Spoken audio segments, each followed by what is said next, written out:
नमस्कार सर्वांना. Cooking with अन्नपूर्णामध्ये तुमचं खूप मनापासून स्वागत. आज आपण करणार कोलंबीचं थपथपीत. त्यासाठी इथे 1 किलो कोलंबी स्वच्छ साफ करून त्यातला मधला धागा काढून घ्यायचा आहे. त्यासोबत ह्यामध्ये मीठ, लाल मिरची पावडर आणि हळद, त्यासोबत आपल्याला इथे आमसूल आहे, ते एक 10 मिनिटं मॅरिनेट करून आपण ठेवून देऊयात बाजूला. इथे पॅनमध्ये 3 चमचे तेल घ्यायचे, त्यामध्ये 3 उभे चिरलेले कांदे, 3 टॅमॅटो, भरपूर असं लसूण आणि आलं हे सर्व आहे ते परतवून घ्यायचे तेलावरती. कांदा टॅमॅटो भाजून झाल्यानंतर कोथिंबीर घालायची, मिक्स करून त्यानंतर हे सर्व मिश्रण आहे ते गार होऊ द्यायचं, नंतर वाटून घ्यायचं. कढईमध्ये इथे तेल घ्यायचं आहे, 10 ते 12 चमचे. मॅरिनेट केलेली कोलंबी आहे ती आपल्याला फक्त 2 मिनिटं फ्राय करून घ्यायची आहे. कोलंबी आहे ती आपली फ्राय करून झाली, काढून घेऊयात.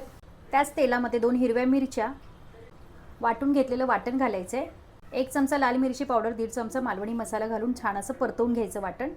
1 ग्लास गरम पाणी घालून घ्यायचं आहे. कोळंबी घालून 10 मिनिटं झाकण लावून ह्याला छान असं शिजवून द्यायचं आहे. सर्वात शेवटी मीठ आणि कोथिंबीर. तर इथे छान असं कोलंबीचं थपथपीत तयार आहे.